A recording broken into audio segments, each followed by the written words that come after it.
जुहार फिर थोड़े आपण मन के गोटे नुआ भिडियो रे स्वागत। चालून जन्मा सुभद्रा बाबदरे गोटे नुआ अपडेट आउने गोटे अपडेट आसी जे सुभद्रा योजनाटा आसंता 17 तारिख रे ऑनलाइन हेबा आ एटा फॉर्म माने ऑलरेडी बटा हे सारिछि। इने गोटे मीडिया रिपोर्ट रु जना पड़ुछि जे त हम कनक न्यूज रु देखि सुभद्रा पई पंजीकरण केमिति पंजीकरण तो कनक ब्यूरो सरकार सुभद्रा टंका पाइबा पई ऑनलाइन आवेदन करबा पई आपण माने चाहछंती ताहले किछि अपेक्षा करबाकू पड़िबा। देखुना या माने गोटे न्यूज चैनल माध्यम जना पड़छि न्यूज पेपर माध्यम जना पड़छि जे ऑनलाइन फॉर्म दाखल पई नियम करुथेबा केवल आवेदनकारी फॉर्म बंटन करा जायछि।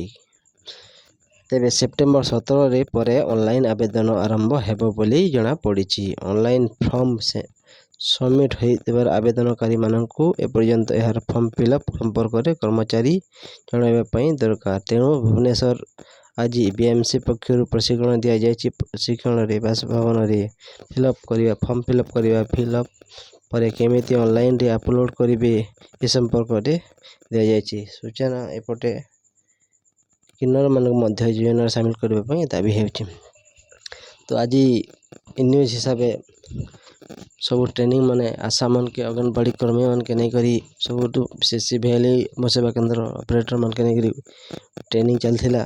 सुभद्रा केमिति फॉर्म फिलअप करबे आंगनबाड़ी मन को घर घर जी बांटले न किंतु ऑनलाइन आवेदन ता नहीं पार तो एथि लगी फिन के नवा डेट नवा तारीख टे आसे जेंटा कि सेप्टेम्बर 17 बोलिकिना पूरा परिवार मेंशन करा हिचे। तेबे सेप्टेम्बर 17 तारिख रे परे ऑनलाइन आवेदन आरंभ हबो बोली जणा पड़छि। ऑनलाइन फॉर्म टे सबमिट हो गला आवेदनकारी मोबाइल को मेसेज आसीबो एहा पूर्वरु फॉर्म फिलअप संपर्क रे कर्मचारी को जणाइबा दरकार।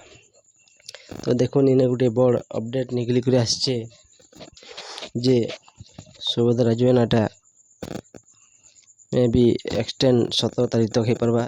इने किंतु प्रथम किस्ती ता 17 तारिख मिलबा बोली किछि भी जना पड़थला किंतु सेटा संभव नहीं है। सरकार ठाने बहुत काम रही बहुत जगह रे आंगनबाड़ी मनकर पाके फॉर्म नहीं आसी पारबा ताल मैं आज बुझुथिनि हम आंगनबाड़ी के जे मात्र 70 टा फॉर्म देछन परे तो सेति लगी सरकार हरबरिया पदक्षेप नहीं करी ताके एक्सटेंड कर देछन।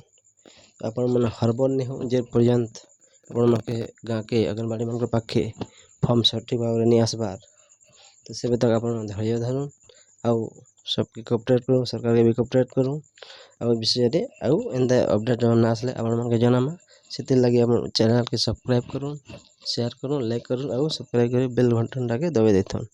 धन्यवाद। जय कौशल जय मां समले।